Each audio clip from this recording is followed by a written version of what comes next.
পাখিরা প্রজাতিভেদে ভিন্ন ভিন্ন বাসা তৈরি করে। আজ আমরা দেখব পাখিদের সুন্দর সুন্দর বাসা তৈরির কিছু দৃশ্য। পুরো প্রতিবেদন জুড়ে আপনাদের সাথে আছি আমি মোহাম্মদ মহিবুল ইসলাম। দেরি না করে চলুন শুরু করি।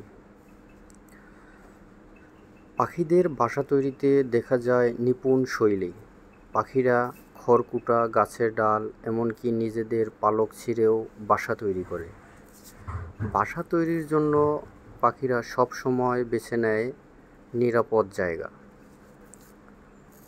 এদের বাসা তৈরি যেন এক চমৎকার শিল্প।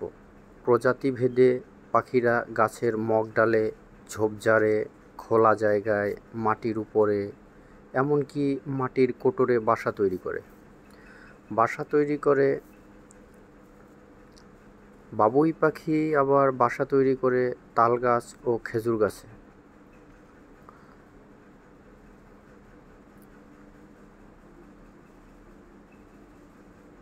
বাবুই পাখিরা সুন্দর ঝুলন্ত বাসা তৈরি করে।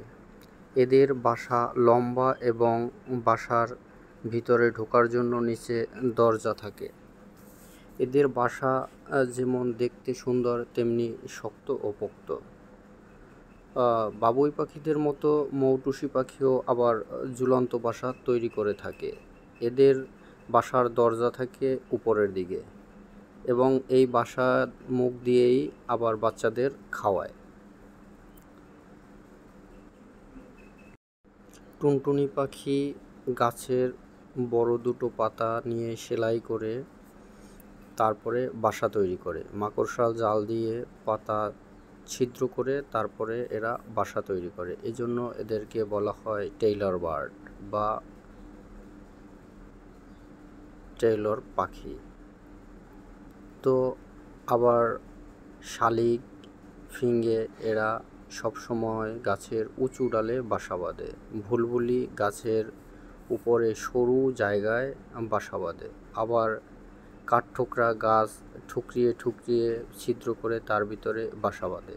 পরবর্তীতে এই বাসাগুলো টোডল, শালিক, টিয়ে এরা প্রজাতিভেদে ব্যবহার করে থাকে। এদের বাসা তৈরি করা লাগে না, এরা অন্যের বাসা দখল করে বাসা তৈরি করে, তাই এদের কষ্ট কিছুটা কম হয়।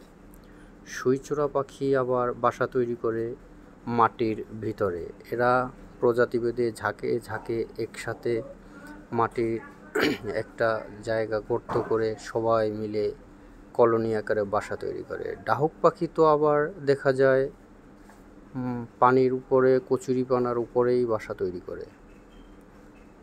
তারপরে চিল, শকুন, ঈগল এরা আবার গাছের মগডালে উঁচু জায়গায় বৃহৎ আকৃতির বাসা তৈরি করে। এদের বাসা তৈরি করতে গাছের ডাল বেশি ব্যবহৃত হয়। এমনকি এরা আবার দেখা যায় কারেন্টের খাম্বার উপরেও বাসা তৈরি করে বাচ্চা ফোটায়।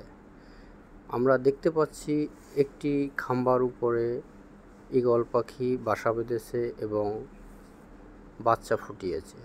চড়ুই পাখি তো আবার মানুষের বসতবাড়ির ইটের